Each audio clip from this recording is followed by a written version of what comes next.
ఈ starter healthy, ఆ starters unhealthy.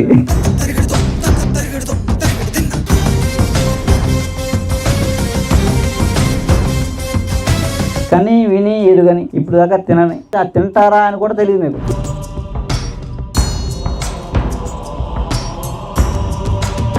ఇప్పుడు వరకు అయితే ఎక్కడా మేము తినలేదు. 17-18 రకాలు ఏర్పాటు చేశారు. అన్నీ న్యాచురల్ ఇంగ్రీడియంట్స్ తోటి.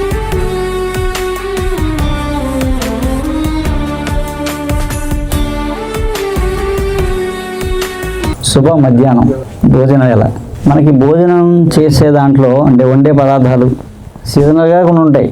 మన పండగలకి మళ్ళీ ప్రత్యేకంగా వేరే ఉంటాయి. అంటే రకరకాలు వండుకుంటాయి. ఏదైనా పంచపక్ష పర్వణం 5 రుచులు మనం తినాలి. ఒక రుచి పొద్దున్న చేయదు, అది మొహమ్మరి వేసుకుంటే అయిపోద్ది. 6 రుచులు తింటాం అన్నమాట. అలాగే ఏ కాలంలో ఏం ప్రకృతి మనకి ఇస్తుందో అవి మనం తినాలి. ఎందుకు అలా పెట్టారంటే ఆ సీజన్లో మనం చేస్తే దినచర్య, రుచిచర్య, సజ్జోపేత ఆహారం ఇవి మనం తింటే ప్రివెంటివ్ హెల్త్, జబ్బులు రాకుండా ఉంటాయి. ముందు భోజనమే ఔషధం, జబ్బులు రాకుండా చేసేది భోజనమే. ఈరోజు మీకు భోజనం ఏంటంటే ఆయుర్వేదంలో చెప్పినవన్నీ.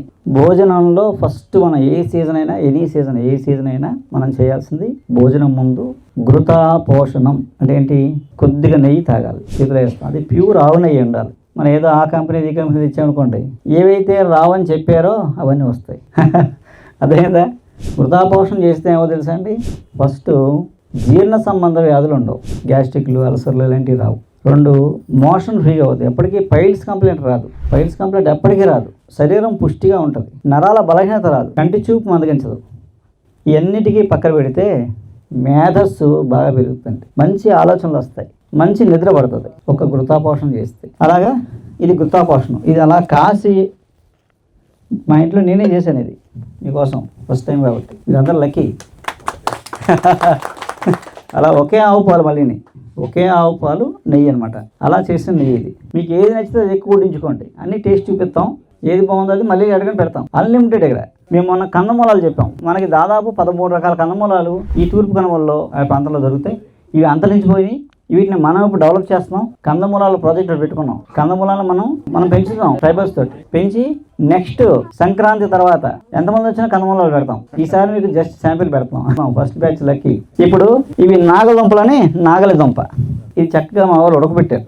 ఎంత ఇక్కడ టైప్స్ చేశారు మనకి, అంటే వాళ్ళకి బాగా తెలుసు టెక్నిక్, అందుకని వాళ్ళతోనే వండించాను. ఒక దుంప పెడతారు, ఈ దుంపకి మీకు బెల్లం పాకం వేస్తారు, అది నంచుకోవచ్చు. ఇవన్నీ మీకు జస్ట్ టేస్ట్గా పంపిస్తాం. వెనకాల రైస్ అవి వస్తాయండి, వెనకాల రైస్ అన్నీ ఉన్నాయి, రైస్, రసం, పెరుగన్నం అన్నీ ఉన్నాయి. అన్నీ న్యాచురల్ ఇంగ్రీడియంట్స్ తోటి చేస్తున్నారు సార్. డాక్టర్ గారు పెట్టిన ఐటమ్స్ నిన్న లంచ్లో ఇప్పుడు వరకు అయితే ఎక్కడా మేము తినలేదు. Very happy, different kind of experience. మాకు ఎక్స్పీరియన్స్ ఈజ్ వెరీ యూనిక్, చాలా బాగుందండి. పెరుగన్నం, కొత్త రకమైన పెరుగన్నం పెట్టారు ఇక్కడ, అది చాలా బాగుంది. చిన్న మట్టి కప్పులో వస్తుంది కదా, అది అంబలి, దాని బెల్లముకు నంచుకోవాలన్నమాట. అంబలికి విటమిన్ B12 కూడా వస్తుంది, ఐరన్ అన్నీ ఇంప్రూవ్ అవుతాయి అన్నమాట.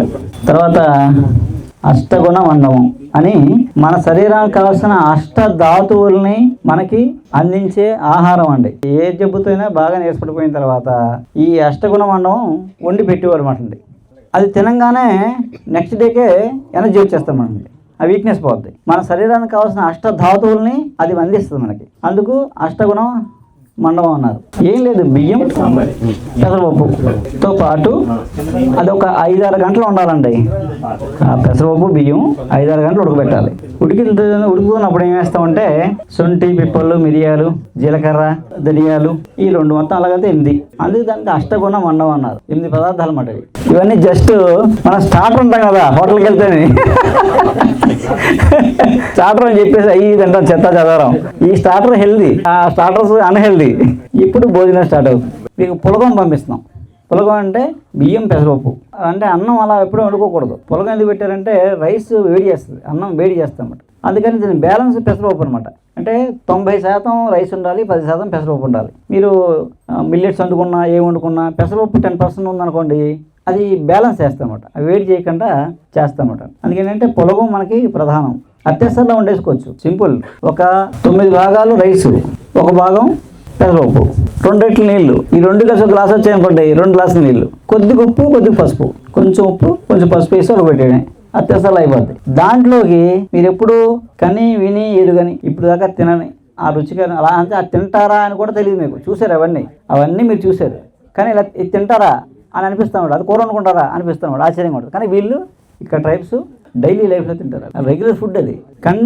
కందికాయలు ఉంటాయి కదా, కందికాయలు పచ్చి గింజలు అన్నమాట అండి. కందికాయలు పచ్చి గింజలు, గోంగూర పువ్వు వచ్చి కాయ కాసి ఎర్రగా ఉంటుంది కదా, అది తింటే పులపులగా ఉంటుంది. తినేవాళ్ళం మన పూర్వం. గోంగూర కాయలు ఎర్రగా అందంగా వస్తాయి, పువ్వు అయిపోయి కాయ వచ్చి అది తీసి తింటే పులపులుగా బాగుంటుంది. ఆ పైన ఒలిచినాయి అన్నమాట, ఆ కాయలు పైన ఒలిచినాయి అన్నమాట. ఈ మాలు తింటే పులపులుగా బాగుంటాయి, చాలా బాగుంటుంది, తినొచ్చు. దీంతో కూర ఉండం, కందికాయలు, గోంగూర పువ్వు కూర. ఇంకోటి ఏంటంటే నూలుకోలు, తెల్ల బీట్రూట్. మీరు అన్నారు కదా ఎక్కడ తిన్నారని, ఆ తెల్ల బీట్రూట్ మామూలుగా మీరు వండుకుంటే మేము వండిన టేస్ట్ ఎలా ఉంటుందో. 2 కర్రీస్ అనమాట మీకు ఇప్పుడు, పులగానికి 2 కర్రీస్. అసలు ఫుడ్ అయితే చాలా హైలైట్, మనకి తెలియని విషయాలు కూడా చాలా తెలుసుకోవచ్చు. నా జీవితంలో ఎప్పుడు తెలియదు నాకు ఆ గోంగూర పువ్వులతోటి వంట చేస్తారు అనే విషయం.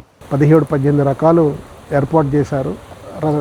మనం ఎప్పుడు తిననివి అవి రకరకాలుగా. చాలాసేపు రవివర్మ గారు మాతోటే ఉన్నారు. మధ్యలో మళ్ళీ ఇక్కడ టమోటా రసం చేసాం.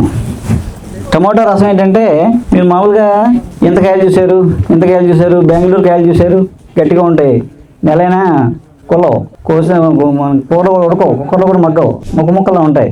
నేల ములక్కాయ అంటారండి, నేల ములక్కాయ అంటారు మామూలుగా. అది చిన్న టమోటా ఉంటుంది, ఇంతే ఉంటుంది రౌండ్గా. నాటువి ఎంత ఉంటాయండి మనకుండే, పూర్వం ఇంతే ఉండే. ఆ కాయలుతో రసం పెట్టాం, టమోటా రసం.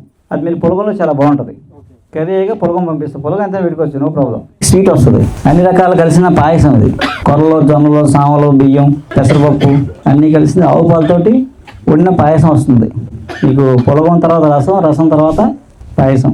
రసం అన్నం తినేసాక ఈ స్వీట్ తినండి. అప్పుడు మళ్ళీ మీకు పెళ్ళికి అన్నం ఉంచుకోకలేదు, మేము పెరుగన్నం రెడీ చేసేసాం, కలిపేసాం మేమే. ఇది కూడా కొర్రలు, జొన్నలు, సామలు, బియ్యం అన్నీ కలిపిన రైస్తో మనం పాయసం దేంతో వండామో అదే అన్నంతో మనం పెరుగన్నం చేసాం మీకు. అది కూడా వస్తుంది లాస్ట్లో, అది ఫినిషింగ్ టచ్.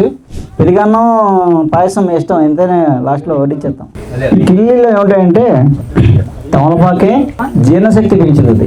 తమలపాకులో షుగర్ రాకుండా, మధుమేహం రాకుండా చేసే లక్షణం ఉంటుంది. మధుమేహం ఉన్నా సరే తమలపాకు పనిచేస్తూ ఉంటుంది. అలాగే ఆ తమలపాకులో జీలకర్ర, సోంపు వేసాం, దాంతోపాటు ఖర్జూర ముక్కలు పెట్టాం, దాంతోపాటు గురువింద ఆకు పెట్టాం. గురువింద గింజలు తినకూడదు, ప్రమాదం.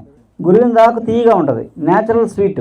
అది ఇందులో గ్లూకోజ్, సుక్రోజ్ ఉండవు. అది షుగర్ పేషెంట్కి షుగర్ పెరగదు, స్వీట్గా ఉంటుంది. ఆ కిల్లీలో వేసామన్నమాట.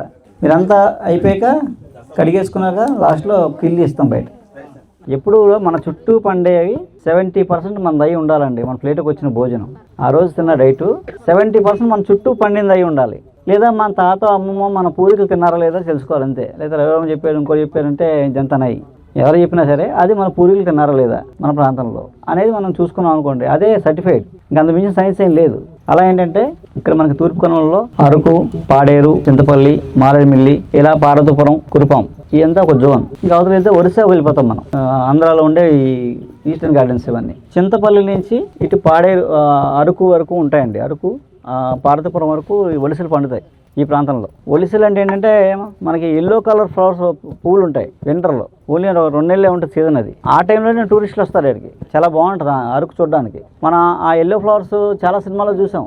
సో ఆ ఫ్లవర్స్ అన్నీ ఒలిసలు అనే ఇవి పండించుకునే పంట అండి, ఇలా ఆహార పదార్థం ఇది. వీళ్ళు ఏం చేస్తారంటే ఈ ఒలిసలు వీళ్ళు వంటకి, ఒంటికి, అలాగే స్నాక్స్ కూడా వీటితో చేసుకుంటారు అన్నమాట. ఆ ఎల్లో కలర్ ఫ్లవర్స్ ఏం చేస్తారంటే ఆ ఒలిసలు పండించి ఆ ఒలిసల్ని మన నువ్వుల్లా చేసుకుంటారు అనమాట అండి. ఇలాగా వేయించి దంచి దీన్ని కొంచెం ఉడకబెట్టి ముద్దలా చేసి ఆ గుడ్డల్లో మూట కట్టి దాని నుంచి పిండుతారండి.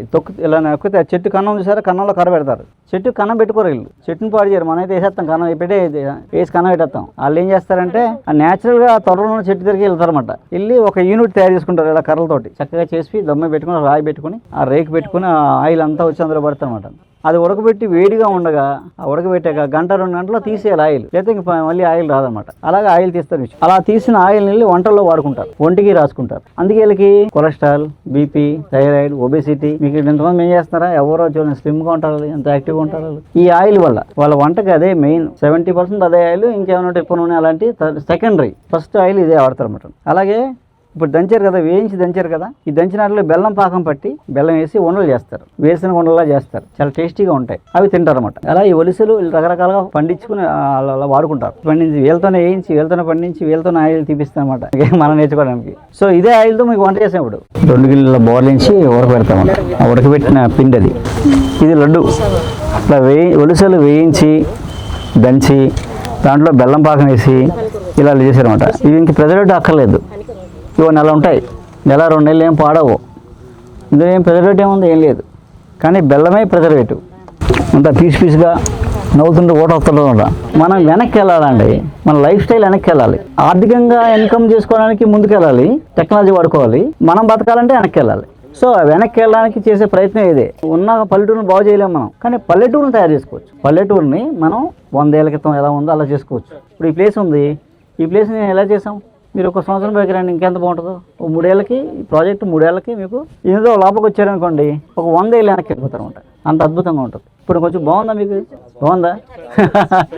ఇది మీకు నేను 5% చేశాను, ఇంకా 95% వర్క్ ఉంది. మీకు ఒక 1 ఇయర్లో చాలా మారుతుంది. 3 ఏళ్ళలో మండు ఆయిల్ అవి వస్తాయి, మండు ఆయిల్ మెటీరియల్ వస్తాయి. ఆ ఇంటి లైఫ్ 200 సంవత్సరాలు.